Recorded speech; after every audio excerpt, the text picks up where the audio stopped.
Me corresponde a mí esta tarde el honor de presentar a María Pilar Llop, la persona que me acompaña y que es la que en este momento pues tiene más formación, una formación más completa en todo lo que tiene que ver con lo que es la violencia de género. El poquito tiempo que he estado hablando con ella desde que ha llegado hasta ahora, la verdad que me ha dado mucha alegría y me ha aumentado el honor de poder estar aquí y ser yo la que la acompaña esta tarde. María Pilar Llop Cuenca es delegada, como sabéis, del Gobierno para la Violencia de Género desde el 16 de julio de este año, de 2018. Y anteriormente ya había sido diputada del Grupo Parlamentario Socialista en la Asamblea de Madrid, cargo que ostenta desde mayo de 2015.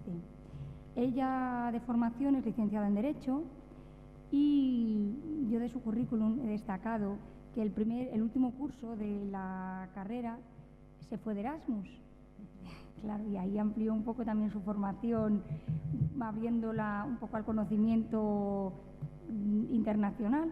Y se lo comentaba ahora que lo iba a destacar porque aquí nos acompañáis muchos alumnos de la universidad y es verdad que eso amplía, ¿no? Nos abre mucho la mente. Entonces, pues también para que veamos cómo personas que prosperan mucho, parte de su formación comienza en esos momentos, ¿no? En la universidad y por las experiencias que viven.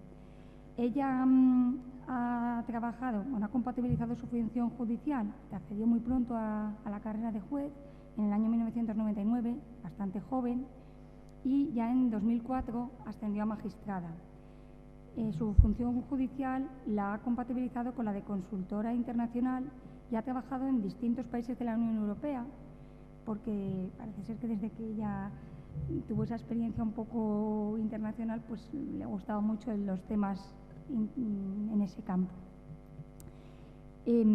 Trabajó en Bulgaria como asesora residente en el proyecto de reforzamiento del sistema judicial búlgaro y su formación más profunda en todos los temas que ahora más se ocupa comenzó ya en el año 2011, puesto que desde marzo de 2011 a abril de 2015 fue letrada del Gabinete Técnico del Consejo General del Poder Judicial, donde tenía responsabilidad como jefa de la sección del Observatorio de Violencia Doméstica y de Género, secretaria de la Comisión de Igualdad y secretaria del Foro de Justicia y Discapacidad. Su último destino judicial ha sido el Juzgado de Violencia sobre la Mujer número 5 de Madrid. Y ahora ya, con el cargo que ostenta y toda la experiencia que ha ido adquiriendo en esta trayectoria de vida, que es una mujer joven, pero con mucha, como se pone de manifiesto en su currículum, con mucha experiencia, pues va a transmitirnos a nosotros parte de esa experiencia y de esos conocimientos. Muchas gracias, Pilar. Bueno, vicerrectora, muchísimas gracias por tu invitación. Y muchísimas gracias tanto a la Universidad Católica de Ávila como al periódico La Razón por esta invitación en un contexto tan importante como es el de la celebración de los 40 años de nuestra Constitución. También quiero agradecer, por supuesto, a don Francisco Maruenda, a la rectora de la universidad, a Juan Delgado, mi querido Juan, que también estoy gracias aquí casi por ti, también por otras cosas, por el interés, ¿no?, que despierta estar siempre en compañía de personas jóvenes que a mí me hacen renovarme en mi compromiso y que me hacen sentirme también joven porque ya no soy tan joven. Y también, bueno, pues al resto de autoridades, miembros de las fuerzas y cuerpos de seguridad que están aquí presentes de la delegación del Gobierno y demás académicos y académicas que estáis compartiendo esta tarde con nosotros. Siento una enorme responsabilidad porque después de las personalidades que habéis invitado y que están participando en estas jornadas tan interesantes sobre la vigencia de la Constitución y la oportunidad, en su caso, de reforma, yo pues me siento muy pequeña. No sé si verdaderamente podré aportar alguna novedad, alguna idea o también si puedo aportar pues esta experiencia que llevamos en España en estos 40 años de democracia, cómo esto ha impactado en la vida de las mujeres. Y quería hacer una mención especial. Sabéis que ha fallecido hace unas horas Carmen Alborg, compañera. Ella fue una política que también ha puesto el listón muy alto a otras mujeres que intentamos seguir su senda, una feminista convencida que decía que el feminismo debía ser patrimonio inmaterial de la humanidad. Era una de las frases que ella siempre decía cuando iba pues, a estas conferencias, a estos foros o cuando nos veíamos en alguna reunión. Precisamente para preparar esta charla estuve viendo un documental que es de hace unos años, el documental de las mujeres constituyentes, las madres de la Constitución, en el que participaba Carmen Alborg. Bueno, ella no fue una de las madres de la Constitución porque era mucho más joven, pero sí participó en varios debates y bueno, pues me siento muy, muy triste por esta pérdida, por la pérdida de una mujer que siempre con esa sonrisa extraordinaria ha sabido luchar contra las resistencias y poner en valor el significado de nuestra Constitución y de nuestra democracia, de la democracia española. También tengo que decir que tengo una pequeña afección temporal respiratoria y a veces me quedo sin aire. No habrá que llamar a una ambulancia, estoy segura, pero bueno, discúlpenme si tengo que de vez en cuando coger aire. Bueno, la Constitución de 1978, ya lo sabemos todos, fue fruto del consenso, ya que rompió una importante inercia, que era que cada vez que había un cambio de gobierno, un cambio de signo y de designio político, pues también cambiaba la norma fundamental que regía ese periodo de gobierno. Sin embargo, nuestra Constitución vigente, nuestra Carta Magna, ha sido resistente a estas alternancias de poder. Y la muestra que nos encontramos es que estamos actualmente en el número 12 periodo de legislatura y ya vivimos 40 años de democracia en nuestro país, que celebramos el 6 de diciembre de este año.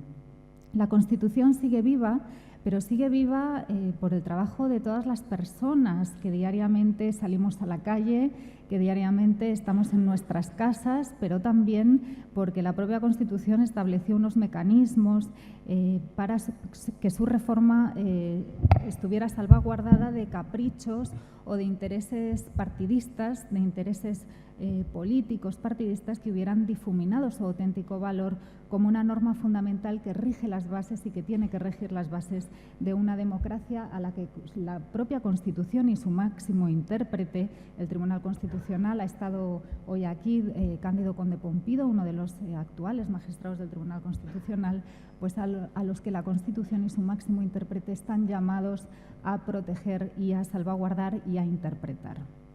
No obstante, la Constitución no es una norma que no permita su modificación en absoluto.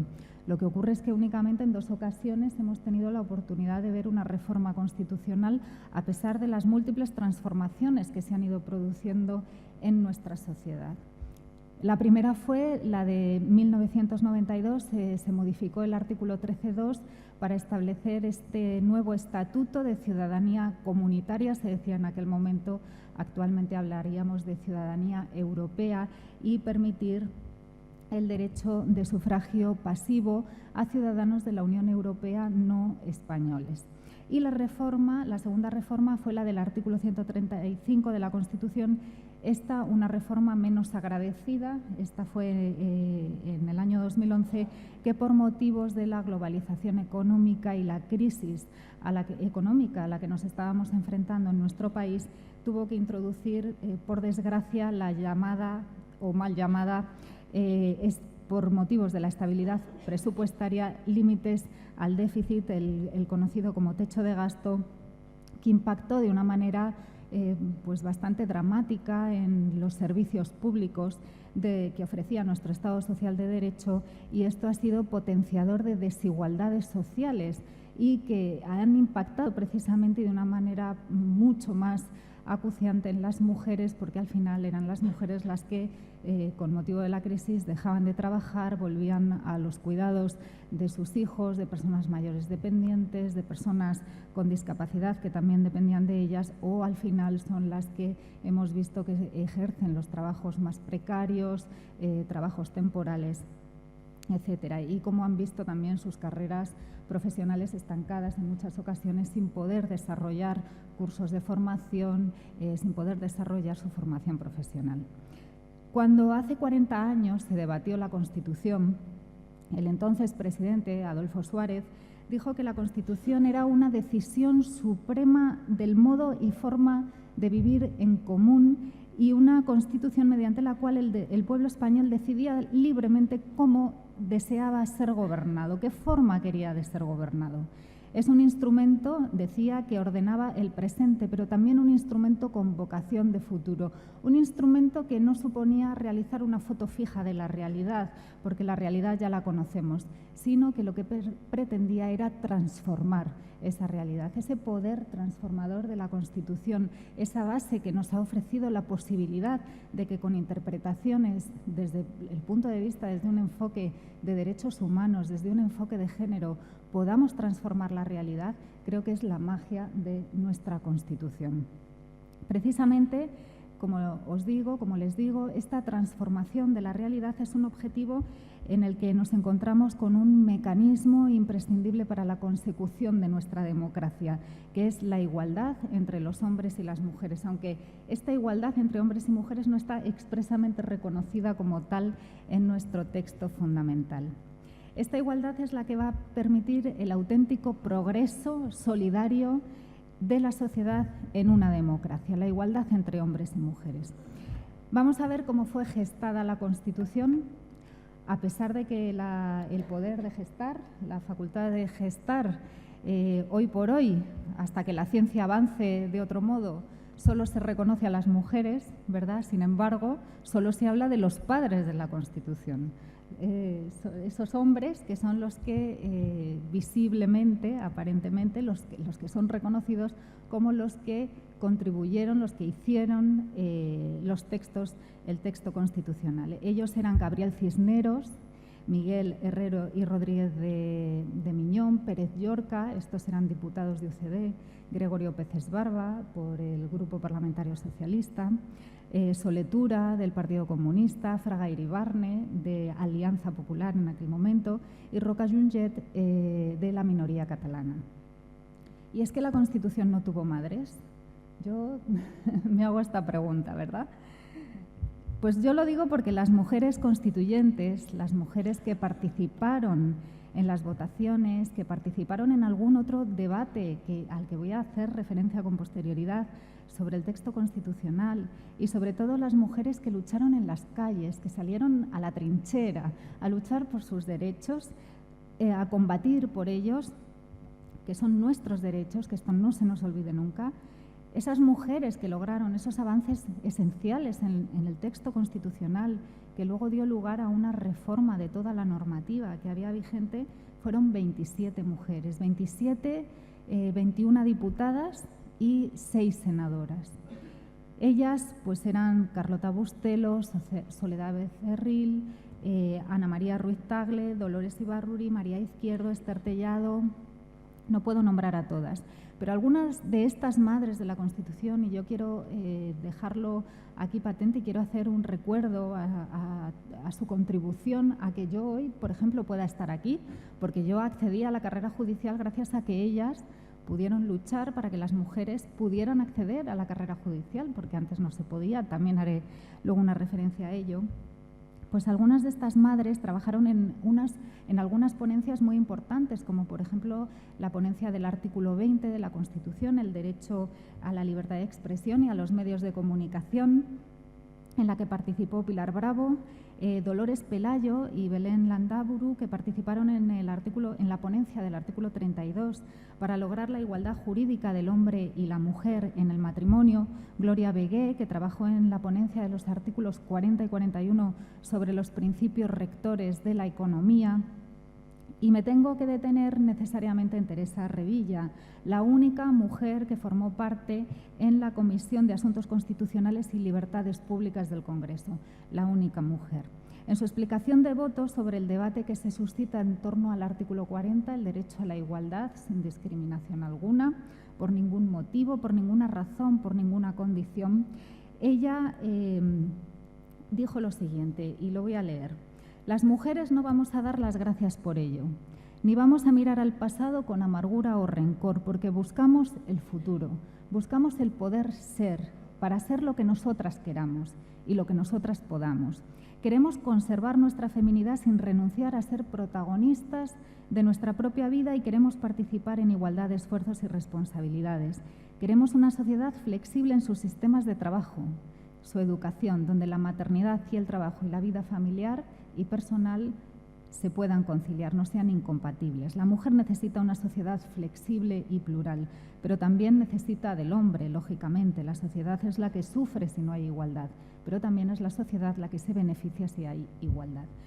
Vemos como este discurso es muy actual, habla de flexibilidad, de conciliación, de avanzar en el trabajo, de que las mujeres seamos lo que nosotras verdaderamente queramos ser. Una vez que se aprueba el texto constitucional, este vino a dar solución a algunas de las brechas de desigualdad que había entre hombres y mujeres. Se dicen brechas de desigualdad, que es un eufemismo maravilloso, pero en realidad eran auténticas discriminaciones que se producían contra las mujeres sin ningún motivo. Por ejemplo, el divorcio, que era una normalidad en la República en 1932, fue una de las leyes del divorcio, luego quedó sin efecto, se derogó la ley del divorcio en 1939. También el Código Penal de 1944, por poner un ejemplo en alguno de sus preceptos, en el artículo 428, que castigaba el adulterio, voy a leerlo porque es muy descriptivo, decía: el marido que sorprendiendo en adulterio a su mujer matare en el acto a los adúlteros o a alguno de ellos o les causare cualquiera de las lesiones graves, será castigado con pena de destierro. Es decir, únicamente se imponía penas de destierro por un asesinato que nosotros hoy tenemos una normativa y un entramado institucional espectacular para combatirlo. Si les produjere lesiones de otra clase, quedará exento de pena. Es decir, aquellas lesiones que no fueran graves quedaban exentas de pena. No había pena alguna porque, claro, la mujer había cometido adulterio. Y además estas reglas eran aplicables en análogas circunstancias a los padres respecto a sus hijas menores de 23 años y sus corruptores mientras aquellas vivieren en la casa paterna. También el acceso a determinadas carreras profesionales, ya lo he dicho, por ejemplo, Teresa Argemí en el año 1934 solicitó acceder a la carrera judicial y fiscal y le fue sencillamente denegada porque era una mujer. También el Código Civil tuvo que ser revisado a partir de la Constitución de una manera muy intensa porque, por ejemplo, las mujeres, hasta cumplida la edad de 25 años, no podían abandonar el domicilio paterno salvo para casarse o para ingresar en una orden religiosa y quedaban entonces bajo la patria potestad de su padre y si se casaban bajo la patria potestad de su esposo, de su marido. Yo soy mucho mayor que muchos y muchas de las personas que estáis aquí, pero mi madre, por ejemplo, que tenía un negocio, una peluquería, pues tuvo que pedir permiso a mi padre para poder tener los permisos de apertura de su negocio e incluso para abrir una cuenta bancaria. Esto un poquito antes de la Constitución. Es decir, que lo que hace la Constitución española es una revisión extraordinaria del ordenamiento jurídico para poder depurarlo de todas estas discriminaciones. Pero aún así era evidente que nos quedaba mucho camino por recorrer durante estos 40 años y que todavía nos queda mucho camino por recorrer. Hernández Gil, en el debate del Senado de 1978, el debate constitucional en el Senado, señalaba que la pieza clave de la estructura constitucional era la libertad, porque sin libertad todo faltaría, pero sin libertad también todo sobraría. Y la libertad debía ser perseguida en relación con la igualdad, porque sin igualdad no hay libertad y sin libertad pues tampoco tiene sentido la igualdad. Ya lo decían los franceses, ¿verdad?, en la época de la Revolución, una democracia que es mucho más antigua que la nuestra es más joven, que los principios fundamentales eran la libertad, la igualdad y la fraternidad.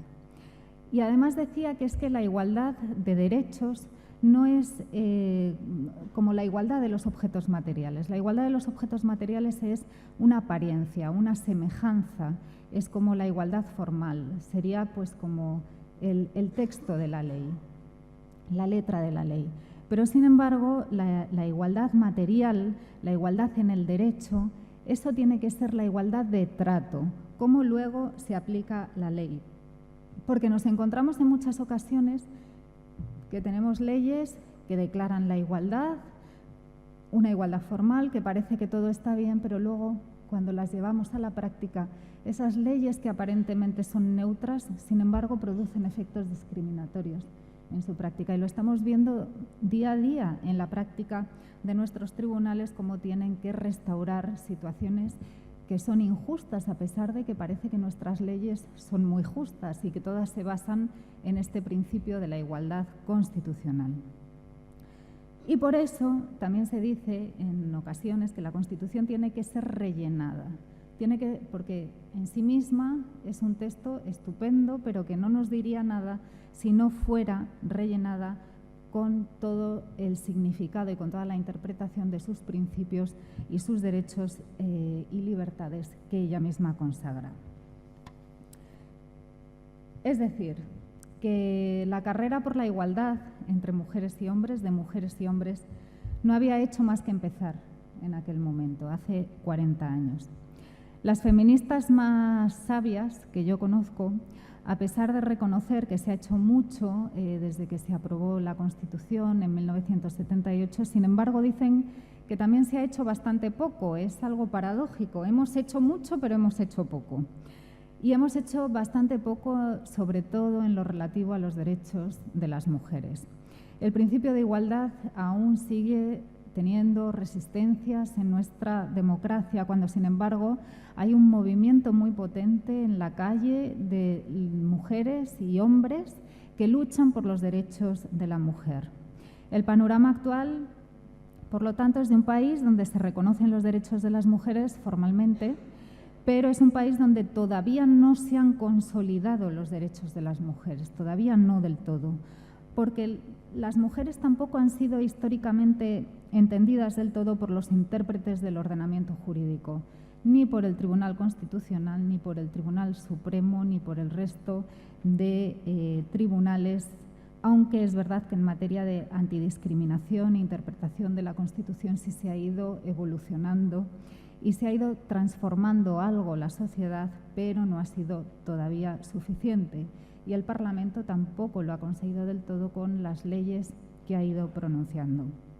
Nos encontramos todavía con una situación de discriminación y de desigualdad en muchos aspectos, y más aún cuando hablamos de la manifestación más brutal de la desigualdad, la violencia de género y la violencia en general contra las mujeres. Me refiero a cualquier tipo de violencia, también a violencia sexual fuera del ámbito de la pareja o expareja, a la trata de seres humanos con fines de explotación sexual. Pero ¿qué modelo de sociedad queremos nosotros hoy en día? ¿Qué modelo de sociedad es el que estamos buscando? Y aquí yo apelo a vosotros, a las personas jóvenes, que podéis hacer este cambio.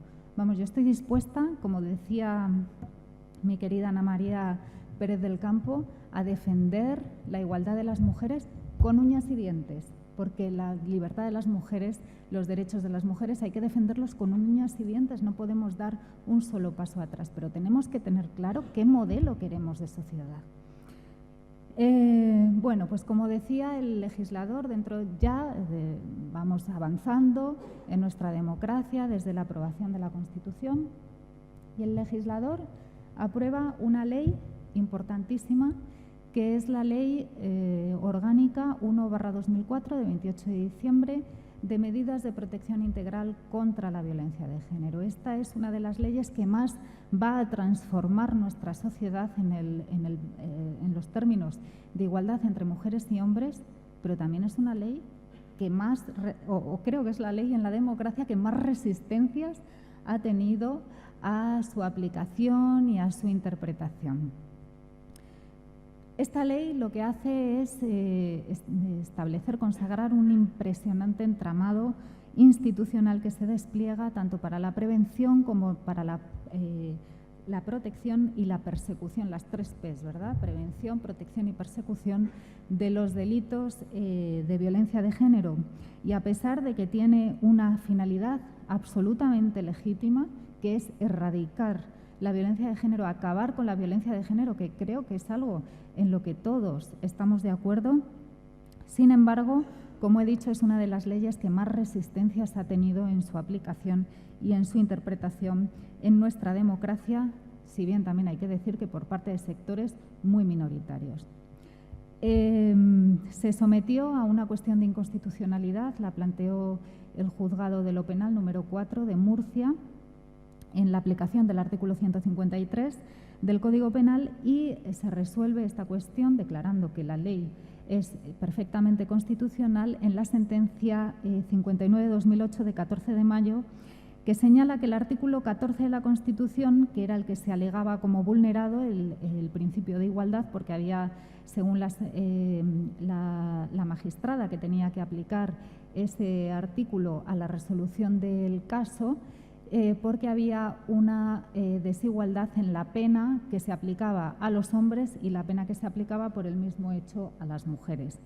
Sin embargo, lo que dice el Tribunal Constitucional es que el artículo 14 recoge 2 principios diferenciados que son, por un lado, el principio de igualdad y, por otro lado, otra dimensión, que es el principio de la no discriminación, que parecen lo mismo, parecen el mismo principio y el mismo derecho, pero son 2 dimensiones distintas, como digo, del mismo fundamento, como ya decía Hernández Gil en 1978 en este debate en el Senado al que nos hemos referido cuando hablaba de lo que es la igualdad formal, esa apariencia de igualdad, y lo que era la igualdad material, ese igual trato o igual tratamiento ante la ley de todas las personas. La virtualidad del principio de igualdad es que todos los ciudadanos sean tratados idénticamente, y para introducir la desigualdad de trato, que es esta diferencia de pena que hay en ese precepto, tienen que concurrir circunstancias razonables, fundadas, pero también circunstancias que sean proporcionadas. La sentencia, en realidad, lo que está hablando cuando resuelve esta cuestión de inconstitucionalidad y explica, yo recomiendo su lectura porque no es una sentencia muy larga y además es muy sencilla de entender, no es retórica ni alambicada. Nos habla de que hay unas diferencias históricas en nuestra sociedad que están muy arraigadas y que estas diferencias históricas lo que han hecho ha sido colocar a las mujeres en una situación de desventaja respecto de los hombres. La sentencia, en realidad, aunque no lo menciona expresamente, está hablando de prejuicios y de estereotipos que hace que las mujeres tradicionalmente, sin ningún motivo, pues seamos consideradas como seres inferiores o como seres que tenemos menos derechos que los hombres, que es lo que en realidad nos deja desprotegidas ante la sociedad y nos deja desprotegidas ante los poderes públicos. Y por lo tanto, quien tiene que aplicar la ley, si no aplica la ley con una perspectiva adecuada, alejado de esos prejuicios y esos estereotipos de género, lo que hace es que puede generar discriminaciones. Y en este caso, además, sería una violación de los derechos humanos, porque nosotros tenemos compromisos internacionales, los tratados internacionales, que también forman parte del bloque de constitucionalidad. Perdón. Bueno, la sentencia también nos habla de género, y nos habla de género como un concepto transformador en la consolidación de nuestra democracia. También se define el género en el Convenio de Estambul, pero en España, antes del Convenio de Estambul, ya, por lo tanto, somos pioneros, somos pioneras en lo que es el concepto de género. Porque género no implica una discriminación por razón de sexo, eso no es el género. No es en sí el sexo del sujeto activo y el sujeto pasivo del delito, no es eso. El género es el carácter especialmente lesivo de ciertos hechos a partir del ámbito relacional en el que se producen, es decir, el contexto de esa relación sentimental o esa relación de afectividad en que se produce y que es lo que puede generar y significar una grave y arraigada desigualdad. porque la conducta del autor se inserta en una concreta estructura social donde las mujeres son discriminadas y no se castiga al varón por las conductas que comete otro varón o que han cometido otros varones. Y entonces es por eso que hay ese contagio y decimos, uy, esto es horrible, pues hay que castigarlo más, porque no. Eso es, en realidad, a lo que se está refiriendo esta sentencia del Constitucional es al machismo. Eso se desliza también en un voto particular.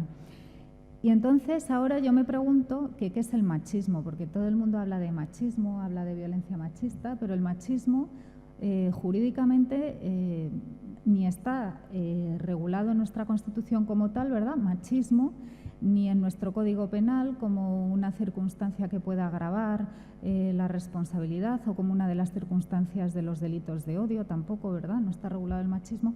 Entonces, ¿qué es el machismo? Bueno, pues el machismo es un comportamiento o son los comportamientos, las conductas que no nos reconocen a las mujeres como iguales, sino que nos reconocen como inferiores y que además nos están expulsando de los espacios públicos y nos devuelven al espacio privado.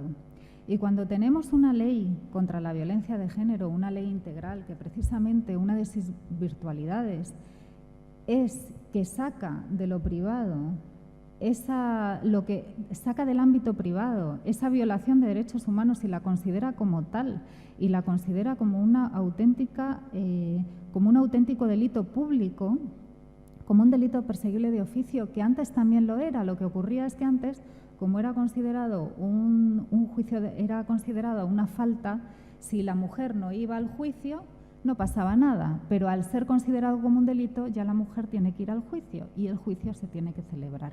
Y por lo tanto es ahí cuando se considera como un verdadero delito perseguible de oficio, como un hecho público. Pues si nosotros tenemos esta ley contra la violencia de género, nosotros tenemos que saber que, por lo tanto, esto no puede tener ni un solo retroceso. No podemos volver a considerar que esto es propio del espacio privado y nosotras no vamos a volver a los espacios privados, porque nosotras, las mujeres, somos más de la mitad de la sociedad y nosotras queremos estar en todas las esferas sociales, queremos estar en la vida pública porque es un derecho que tenemos, porque somos exactamente iguales que los hombres. Luego tenemos en este camino, en nuestra democracia, después de la Constitución, otro instrumento legal muy importante, que es la ley integral. La ley de igualdad, perdón, es la ley 3/2007 de 22 de marzo para la igualdad efectiva de mujeres y hombres. Esta ley también ha sido muy importante porque lo que ha permitido, sobre todo, ha sido visibilizar que a través de instrumentos y mecanismos muy importantes, como son la creación de unidades de igualdad en los ministerios que pueden analizar brechas de género, como a través de los planes de igualdad, la elaboración de protocolos de acoso, la implicación que tienen que tener también las universidades, que también tienen que tener sus unidades de igualdad y hacen una función fundamental porque la universidad está en contacto directo con la gente joven, la gente que se está formando, la gente que luego va a salir ahí fuera y va a transmitir todos estos valores adquiridos en la universidad, los informes de impacto de género, que a veces, a veces no, en muchísimas ocasiones nos encontramos con que hay leyes o proyectos de leyes que tienen impacto de género neutro. Pero es que eso es muy difícil, es que siempre hay un impacto de género, porque las cosas afectan a mujeres y a hombres y pueden afectar en una mayor o menor proporción. De hecho, hay una sentencia de la Audiencia Nacional que habla de la nulidad de un reglamento que hablaba sobre la pesca del atún, en el que se decía que el impacto de género era nulo o era neutro. Y resulta que luego en la industria atunera muchas mujeres con trabajos muy precarios eran las que trabajaban y gracias a eso podían sostener sus hogares con esos pequeños sueldos y por lo tanto eso afectaba directamente al género porque afectaba a las mujeres e impactaba sobre la economía familiar. Es decir, que no siempre tenemos que pensar que las cosas son neutras, sino que a veces no son visibles, a veces no se ven a simple vista, pero la neutralidad de género no existe. Bueno, yo quería decir que ahora, después de todos estos esfuerzos que hemos hecho, se habla y se habla también en la Ley de Igualdad del 40-60, ¿verdad? De las famosas cuotas, que también está teniendo, pues, muy legítimamente un debate y una discusión sobre si esto debe ser obligatorio durante un determinado periodo de tiempo e imponer las cuotas o no. Sabemos que hay un proyecto de directiva que se hizo, no sé si fue en el año 2011-2012, cuando era comisaria Viviane Reding, en el que se establecían las cuotas obligatorias para los consejos de administración de determinadas empresas. ¿Y por qué? Pues porque sigue habiendo todavía un porcentaje muy bajo de mujeres en los consejos de administración y en los consejos o en los puestos que tienen capacidad de decisión. Entonces, el 60-40 en nuestra Ley de Igualdad no tiene ninguna consecuencia legal. Es una declaración una declaración estupenda de un compromiso, pero que es un compromiso voluntario el que las empresas quieran tener ese 60-40. Sin embargo, pues como se está viendo que nos encontramos todavía con situaciones en las que, voy a dar unos datos europeos, ¿no? En política sigue habiendo un 71% de hombres y un 29% de mujeres. En los tribunales supremos europeos un 60% de hombres y un 40% de mujeres. En España es un 90% de hombres y un 10% de mujeres. En la administración pública, un 65% de hombres y un 35% de mujeres. En España tenemos un porcentaje un poco más alto. En negocios y finanzas, un 76% de hombres y un 24% de mujeres. En medio ambiente y en empresas relacionadas con medio ambiente y cambio climático, un 80% de hombres, un 20% de mujeres. Además, en la Unión Europea las mujeres representan un 65% de los graduados universitarios. Entonces, estas cifras no se corresponden. Si hay más mujeres graduadas universitarias, ¿por qué luego hay menos mujeres en estos puestos de toma de decisión? Pues esto quiere decir que todavía tenemos muchas resistencias y muchos techos de cristal, como los llamamos, o muros de piedra berroqueña, que nos cuesta mucho romper y que tenemos no que saltar, que tenemos que romper, que las mujeres y los hombres tenemos que romper. Nosotras solas no podemos hacerlo, necesitamos también la ayuda de los hombres. Por lo tanto, si la Ley de Igualdad no establece sanciones por el incumplimiento de esos preceptos, ¿qué es lo que tenemos que hacer? Porque es una ley que observamos que en un alto porcentaje ha dejado de cumplirse. Pues tendremos que recuperar, de alguna manera, este espíritu de la Ley de Igualdad y, como vemos que desde el año 2007, desde hace 11 años, no se cumple, a lo mejor habrá que, aunque sea de manera temporal, hacer que sus preceptos sean obligatorios y establecer algún tipo de sanción si la misma no se cumple. Porque es evidente que hay que reforzar la representación equilibrada, la representación igualitaria de las mujeres y de los hombres. Yo voy a dar unos ejemplos de si el principio de igualdad entre mujeres y hombres, entre mujer y el hombre, tal cual, consagrado así, expresado de esta manera, se debería recoger en nuestra Constitución, porque quizá si esto fuera así, se reforzaría la interpretación de los tribunales, la interpretación del Tribunal Constitucional, y esto permitiría restaurar muchas de las discriminaciones que están sufriendo las mujeres hoy en día, porque si la Constitución lo dice, ya que es nuestra Carta Magna, nuestra sacrosanta norma que rige toda nuestra vida ordinaria y el último bastión al que podemos acudir cuando vemos vulnerados nuestros derechos, si se recogiera un principio como este, quizás pues sería mucho más sencillo que este principio de igualdad se pudiera aplicar de una manera más natural. Por ejemplo, la Constitución argentina. Es verdad que me voy a referir a constituciones muy recientes, bueno, más recientes que la nuestra, desde luego, que son casi todas latinoamericanas.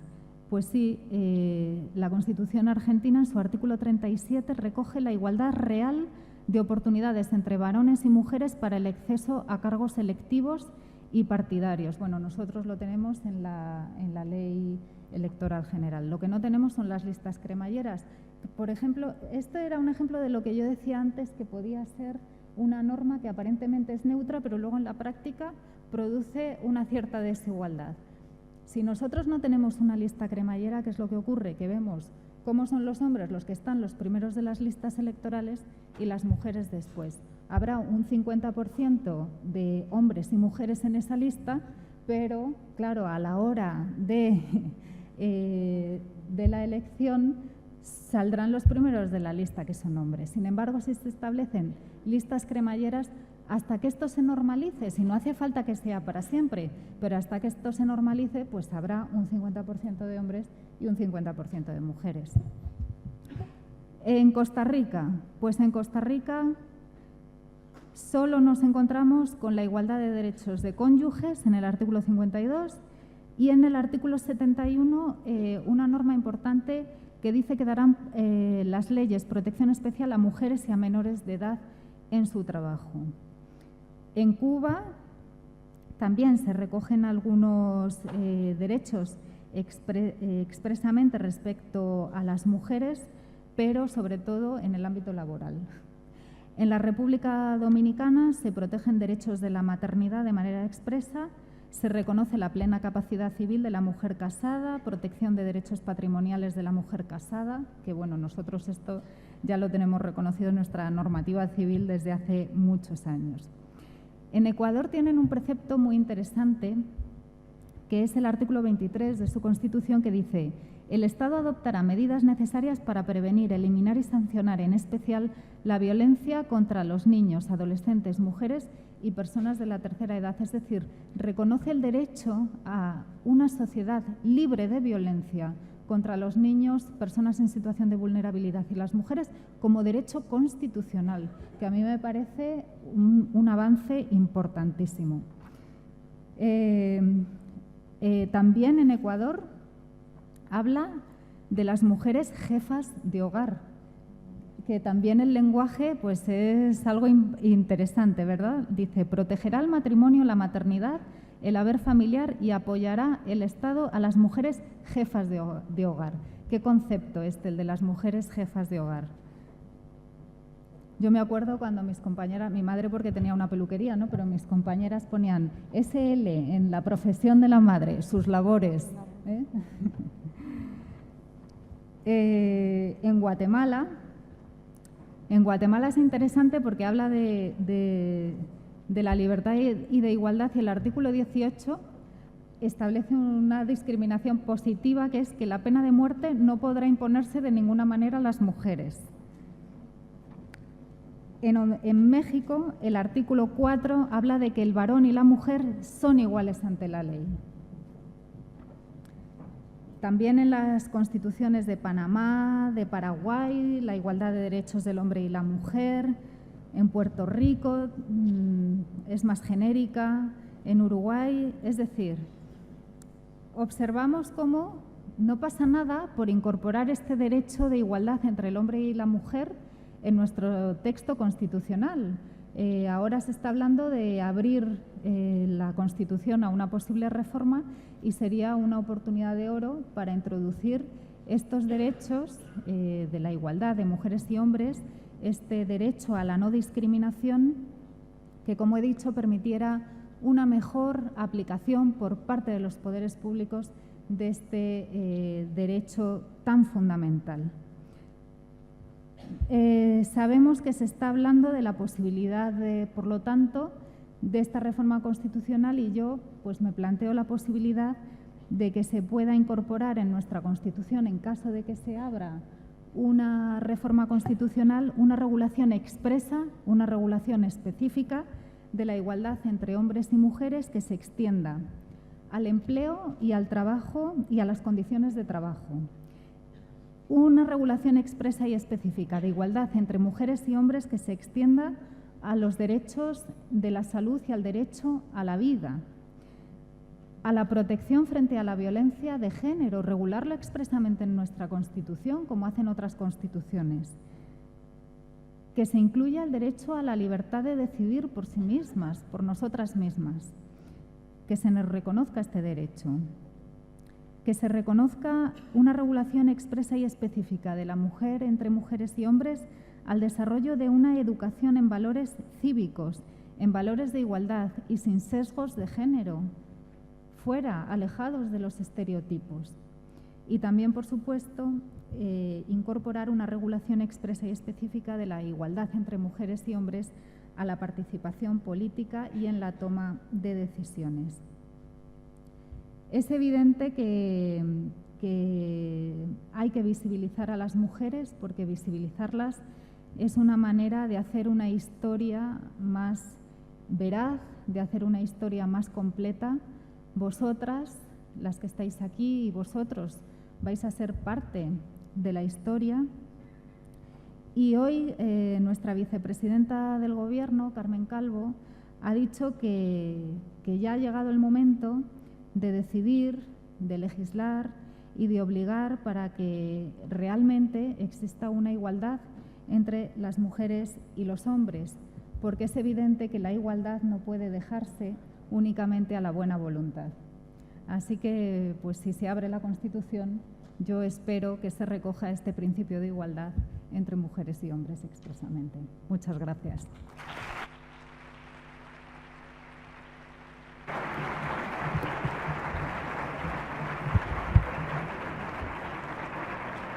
Muchas gracias, Pilar.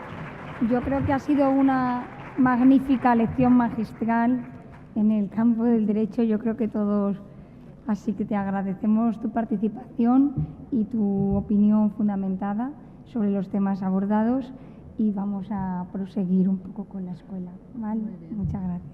Pues muchas gracias a vosotras.